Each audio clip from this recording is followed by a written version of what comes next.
Mercedes passe progressivement à l'électrique. À travers sa gamme EQ, le constructeur allemand propose différents véhicules totalement électriques. Sur le marché mauricien, l'EQE est l'une de ses premières voitures à débarquer.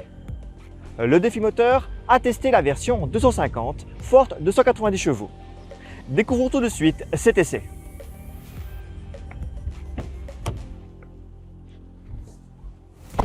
L'EQE a un design tout en rondeur. Cela commence notamment sur la face avant. Les phares sont intégrés dans le contour de la calandre. À l'avant, seul le bouclier a un design plus sportif. Il possède de chaque côté deux entrées d'air munies d'ailettes. Ces éléments font partie du pack AMG dont est équipé notre modèle d'essai. Le design, tout en rondeur, est davantage marqué sur les profils. Aucune arête saillante vient perturber les contours.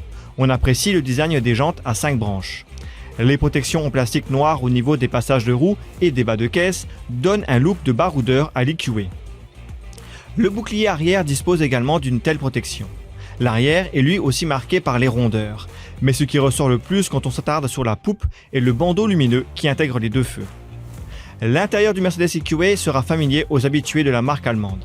On sait tout de suite qu'on est à bord d'une Mercedes grâce notamment aux fameuses buses d'aération rondes et au double écran. Le pack AMG apporte des surpiqûres rouges sur la sellerie. Les sièges sont confortables aussi bien à l'avant qu'à l'arrière. Les passagers arrière bénéficient d'espace à la tête et aux jambes, cependant le plancher est haut à cause des batteries, ce qui impacte l'assise à l'arrière. Un toit panoramique apporte de la luminosité à l'habitacle. Le volume du coffre est bon pour un SUV compact. Au volant de ce Mercedes EQE, on a une bonne tenue de route. Les suspensions sont relativement souples, ce qui apporte du confort, mais on n'a pas vraiment de roulis en virage rapide. Cela s'explique par le positionnement bas des batteries, ce qui baisse le centre de gravité. Le Mercedes EQE pèse près de 2 tonnes. Cependant, le couple important permet de bonnes accélérations et reprises. Le crossover n'est pas sportif, mais il passe de 0 à 100 km/h en 8,6 secondes. La vitesse de pointe est plafonnée à 160 km/h. 4 modes de conduite sont disponibles. Le mode confort nous semble le plus approprié pour ce SUV. Les accélérations y sont déjà convenables. Il est également possible de régler le frein moteur de la régénération d'énergie à travers les palettes au volant. Mercedes annonce 500 km d'autonomie. Le Mercedes EQE est un SUV compact au design agréable et au confort digne de la marque allemande. Ses performances routières sont bonnes et le véhicule est statutaire. L'unique inconvénient est l'assise à l'arrière due au plancher haut. Le véhicule se positionne donc comme un choix sérieux dans le segment de plus en plus concurrentiel des SUV premium électriques.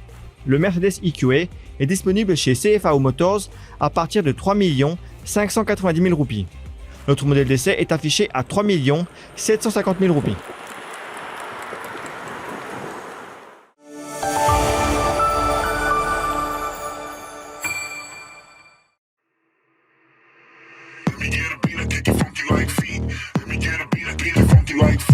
Let me get a beat, I kick it funky like feet.